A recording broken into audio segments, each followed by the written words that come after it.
de los leones. Miren los castigos que habían antes, ¿no? No es en la cárcel. ¿A dónde lo echaban a uno? A un foso repleto de leones. Ahora, oh rey, confirma el edicto y fírmalo, para que no pueda ser revocado, conforme a la ley de Media y de Persia, la cual no puede ser abrogada. Firmó pues el rey Darío el edicto y la prohibición. Cuando Daniel supo que el edicto había sido firmado, entró en su casa y, abiertas las ventanas de su cámara que daban hacia Jerusalén, se arrodillaba 3 veces al día y oraba, dando y daba ¿qué? Gracias. ¿Qué daba él? Gracias delante de su Dios, como lo solía hacer antes. Entonces se juntaron aquellos hombres y hallaron a Daniel orando y rogando en presencia de su Dios.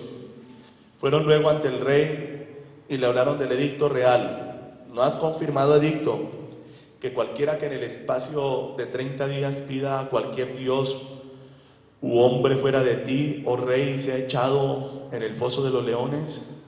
Respondió el rey diciendo: verdad es, conforme a la ley de Media y de Persia, la cual no puede ser abrogada.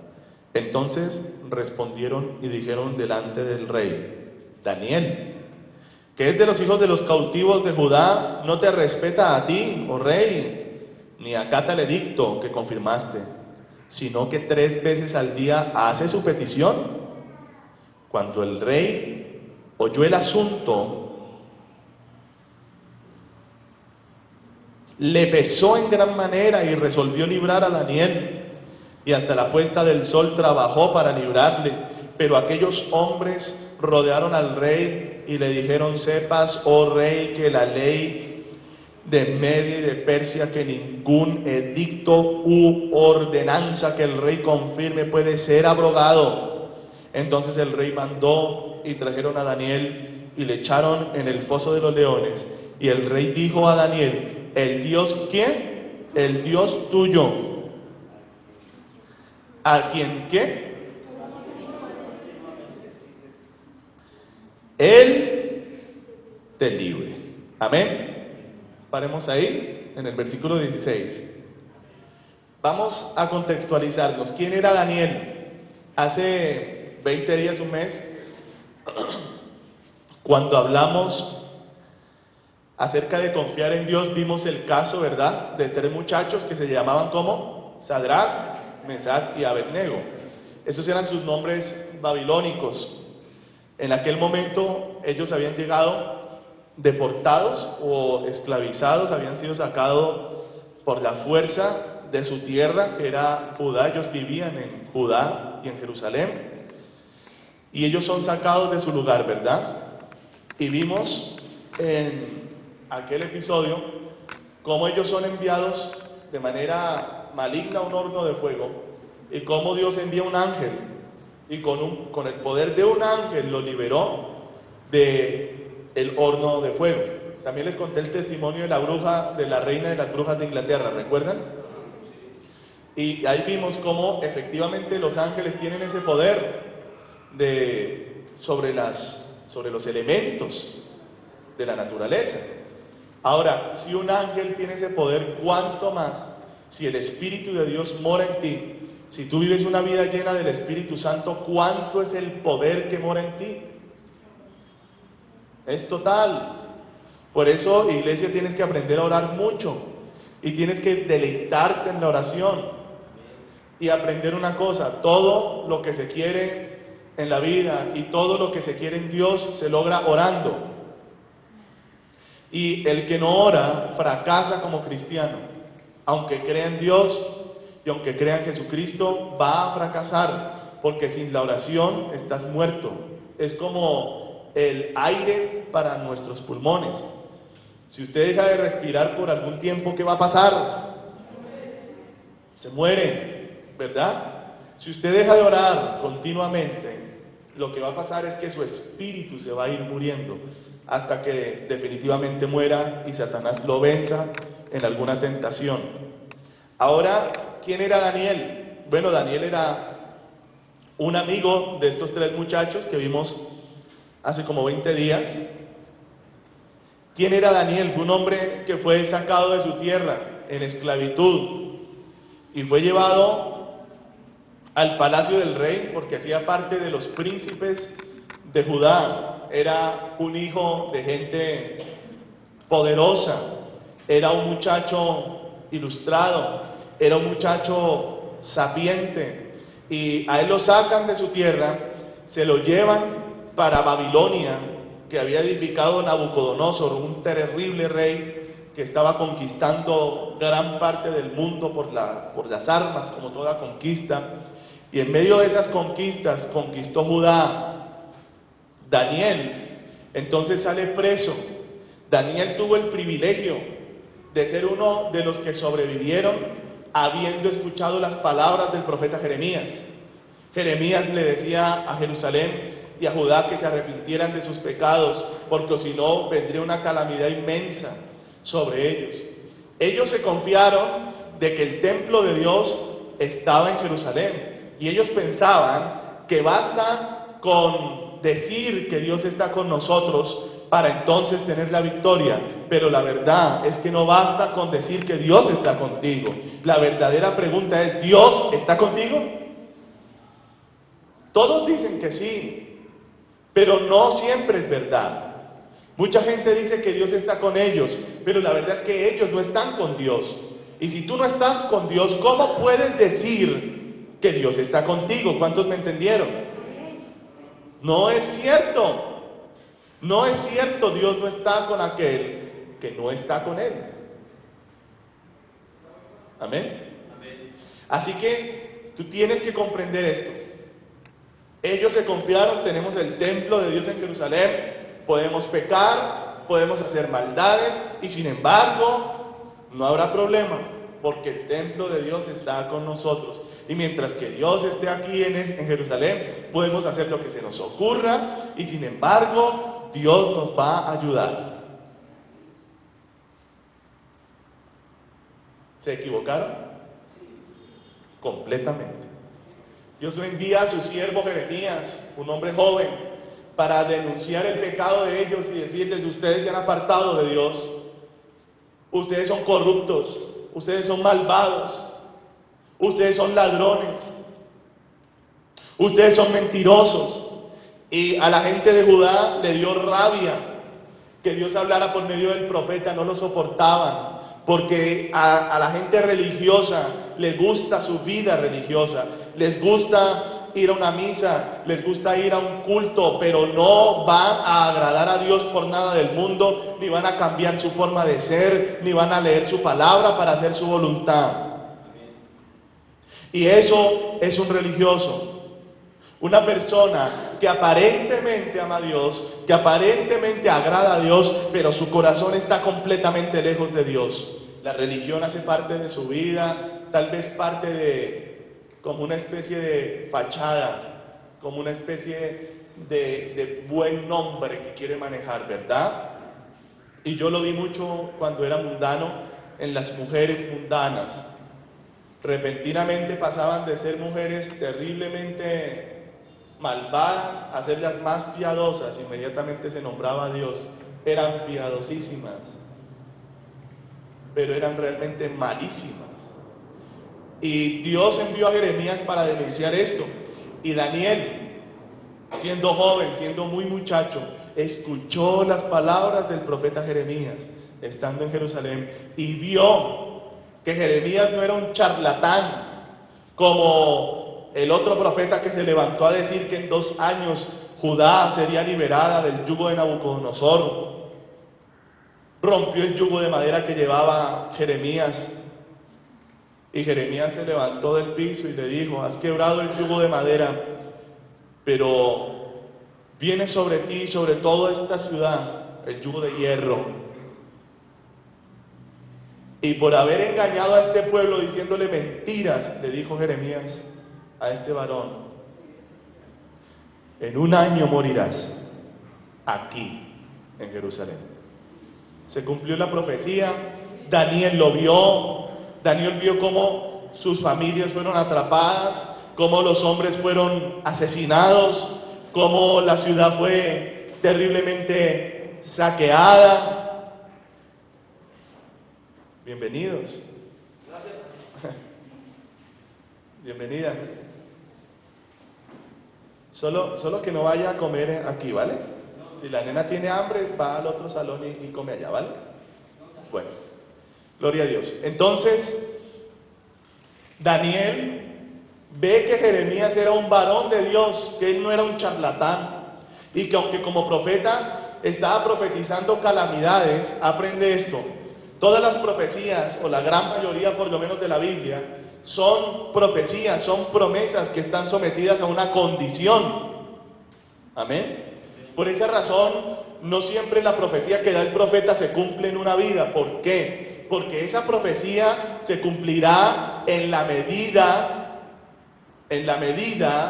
que tú atiendas la voz de Dios. Las promesas de Dios se cumplirán en ti si tú haces lo que la promesa necesita o requiere como condición para cumplirse. Pero jamás tendrás victoria en Dios. Jamás sabrás lo que Dios puede hacer por ti hasta que tú mismo no adquieras un compromiso total con Dios. Jamás lo sabrás. Y Daniel sale en esa condición, sale con sus amigos, también príncipes, gente educada, gente riquísima, ahora son esclavos.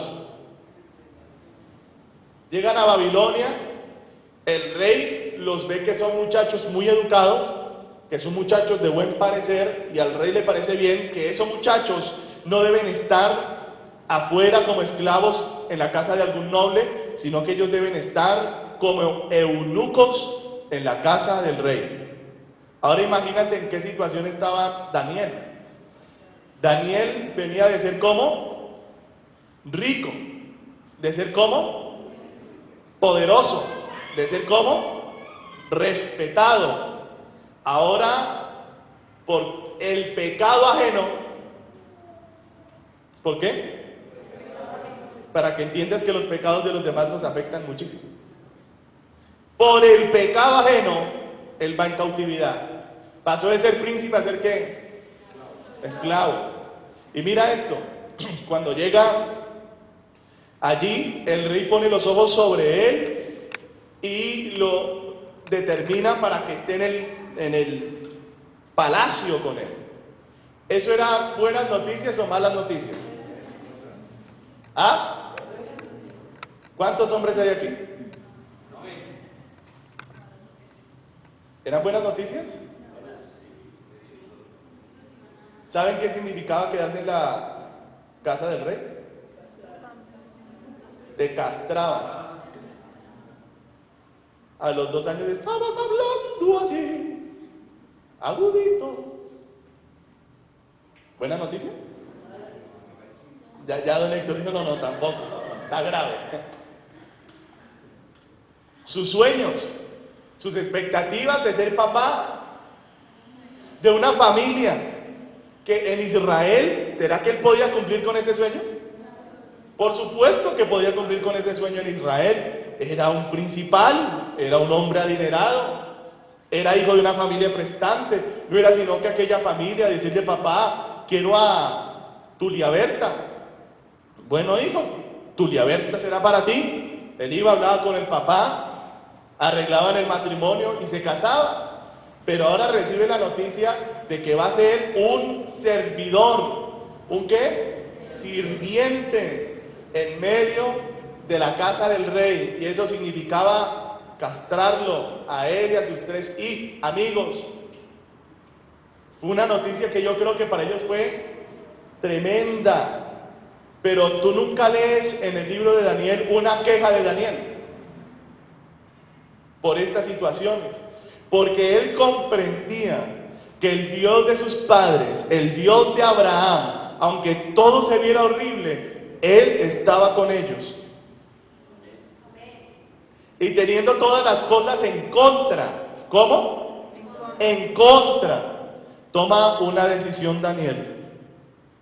Él habiendo oído a Jeremías, él sabiendo que era por sus pecados y los de sus padres, que habían ido en cautividad, toma la decisión de que él no va a quebrantar la ley de Dios, de que él sería un hombre diferente, de que él no iba a comer de lo que estaba prohibido, porque en la Biblia hay una serie de alimentos prohibidos que rigen para los judíos. ¿Me escucharon bien?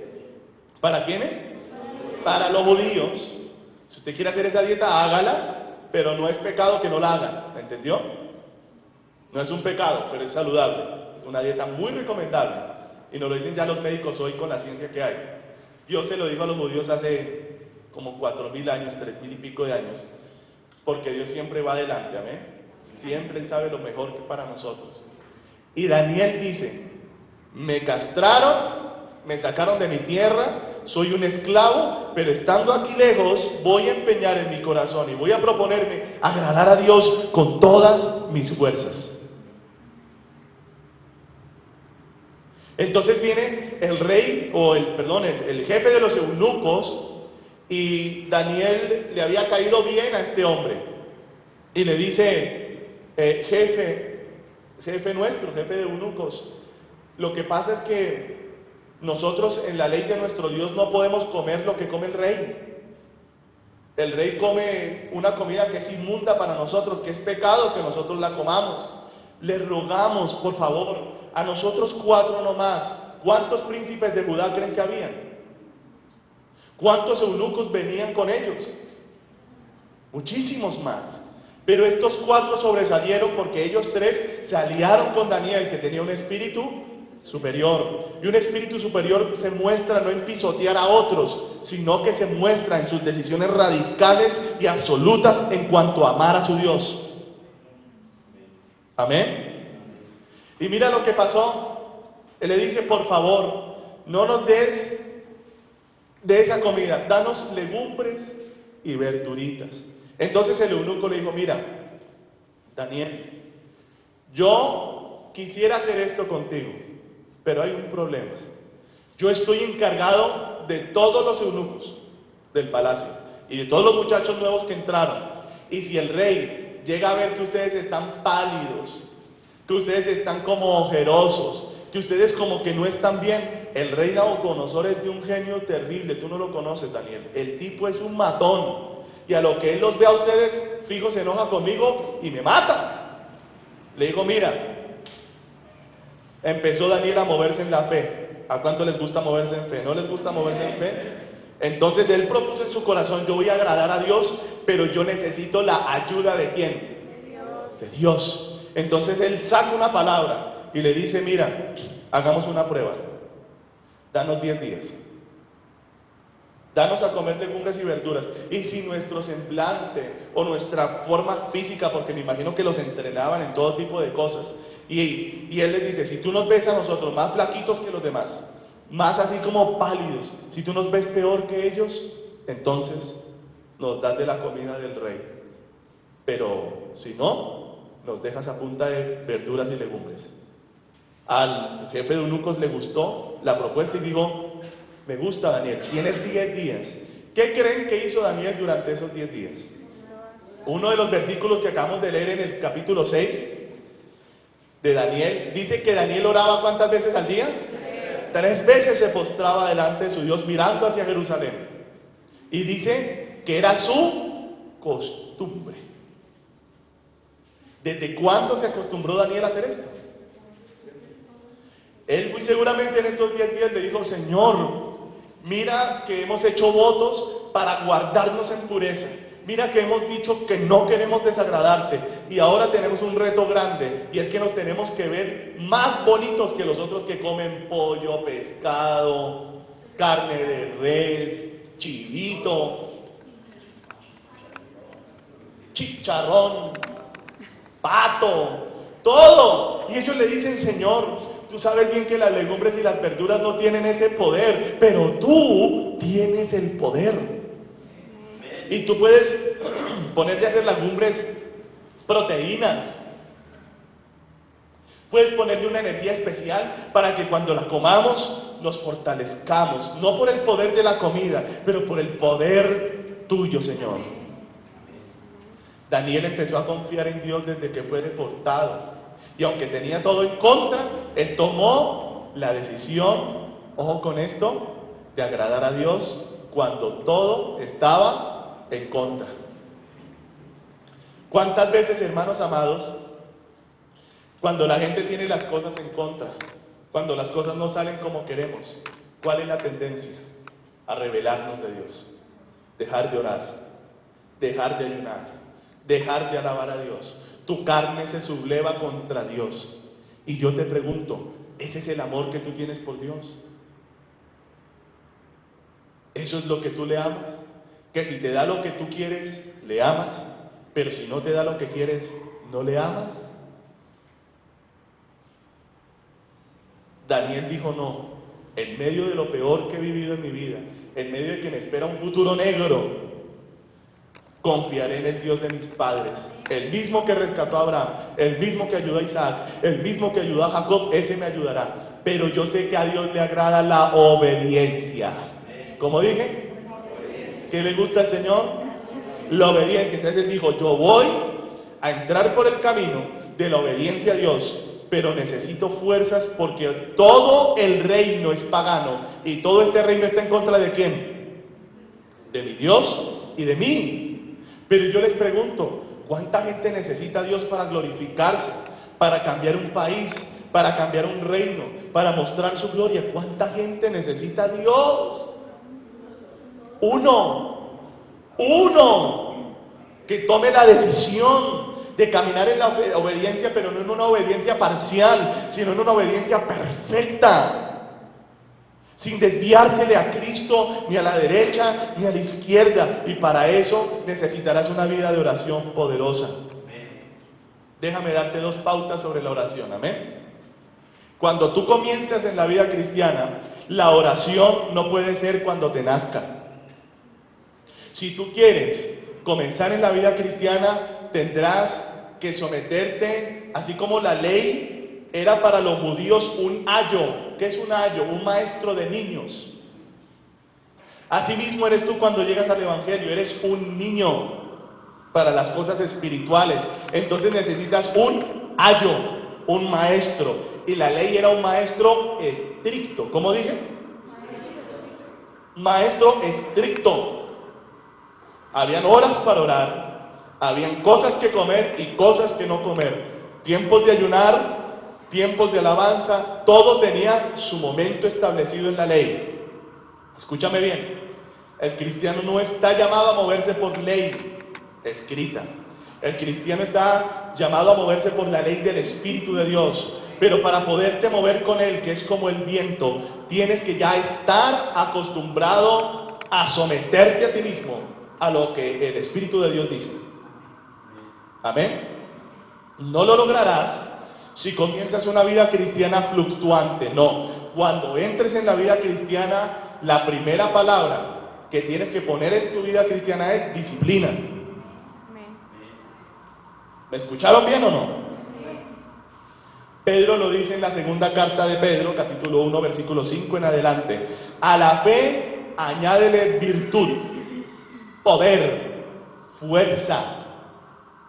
¿Por qué? Porque tu carne, y tú vienes siendo carnal, tu carne no quiere orar, no quiere amar, no quiere la santidad, quiere seguir diciendo groserías, quiere seguir mintiendo, quiere seguir odiando, quiere seguir haciendo todo lo malo. Tu carne, ¿cómo la someterás? Como hizo Daniel, poniendo restricciones, estableciendo horarios de oración. Cuando tú lo haces, vas a pasar a una segunda dimensión de la oración. Y es que ya la oración no va a ser algo obligatorio. No porque te obliga el pastor, porque eso sí te lo aseguro. No voy a correr detrás de ti. Si quieres salvarte, sálvate. Y si no te quieres salvar, condénate. Pero siempre te hablaré para que te salves. Y esa es mi responsabilidad. Pero perseguir gente no es mi responsabilidad. No persigo a nadie. Cada quien toma sus propias decisiones y decide. Yo te regalo las pautas, los tesoros, para que lo hagas tú. Amén. En la segunda etapa de oración no es la oración obligatoria. Ahora la oración se convierte en un deleite, porque se transforma en la comunión entre tu Dios y tú. Anhelarás orar. Anhelarás orar porque cuando tú metes en disciplina la oración, en la oración Dios te va a visitar, Dios te va a tocar, Dios te va a llenar y vas a empezar a conocer a un Dios que tú nunca te imaginaste que era como Él es. Y cuando tú tengas esos encuentros con Dios cada día, a cada momento, y escucha bien, en la disciplina, en la primera etapa, no siempre se sentirá la presencia de Dios. Hay un día en que sí, y hay otro día en que no, porque es la primera etapa. Pero los momentos en que sí tienes la presencia de Dios, te enamorarán de Dios. Y te harán esforzarte, porque los días en que no sientes su presencia se conviertan en días en que también sientas su presencia, hasta que te hagas un buscador de Dios, un amante de Dios. Amén. Para cuando ya estés enamorado, para cuando estés lleno de la gloria de Dios, para cuando ames la gloria y la presencia de Dios más que tu vida, más que tu trabajo, más que tu familia, más que todo, para cuando eso pase, ya la oración no será una disciplina ni será algo obligatorio en tu vida. Será tu deleite, será tu delicia. Ya los horarios ahí se quebrantan, porque si tenías 2 horas de oración al día se convertirán en 5, pero ya no por horario, te pasarás los horarios, entrarás en los ayunos largos, mirando el rostro de Dios, buscando el rostro del Altísimo. Allí ya no estás en esa dimensión, pero la disciplina te mete en la dimensión del deleite de la comunión con el Espíritu Santo. Amén. Así que comienza por disciplinarte, hasta que experimentes que todos los días, siempre que lo buscas, sientes su gloria. ¿Cuántos saben o saben reconocer la gloria del Señor? ¿Cuántos la perciben cuando desciende, cuando cae? ¿Sí la sienten o no? ¿No? ¿O son como piedritas? ¿O sí la sienten? Dicen, uy, ¿cuántos sintieron en la alabanza al Espíritu Santo como fuego? ¿Sí lo sintieron o no? Era un fuego tremendo, hermanos amados. Qué gozo me daba esa alabanza, esa danza. Hermanos amados, esto hacía Daniel. Daniel propuso esto, Daniel se convirtió en un hombre íntegro y luego mediante una prueba de fe fue promovido. ¿Cuántos quieren crecer en el Señor? Amén. ¿Cuántos quieren crecer mucho? Amén. ¿Cuántos quieren que Dios los promueva? Amén. ¿Sí quieren? Hay una buena noticia y una mala noticia. ¿Cuál quieren primero? ¿Mejor la mala? Para después componerla con la buena. La mala es que para que Dios te promueva vas a tener que ser probado. Y es posible que inclusive estés en pruebas de muerte, donde tu vida esté en riesgo. ¿Se está escuchando? Pero es la única forma de subir. Solamente conocerás la mano milagrosa de Dios cuando necesites un milagro. Y nosotros solamente necesitamos un milagro cuando todas las puertas se cierran y cuando ningún hombre nos puede ayudar. Ahí solamente queda hacer esto. Auxilio, Señor. ¿Se entendió? Así que si quieres ser promovido, prepárate para estar en circunstancias donde ningún hombre te pueda ayudar. ¿Se escuchó? Pasa esta circunstancia, el rey Nabucodonosor tiene un sueño, quiere que se lo interpreten, nadie se lo interpretaba. Daniel había sido puesto con los brujos de Babilonia. ¿Con quién? ¿Podía escoger? No, ojo con esto, porque a veces se suscitan discusiones tontas. Óigame bien, ¿es pecado escuchar reggaetón, hermano Héctor?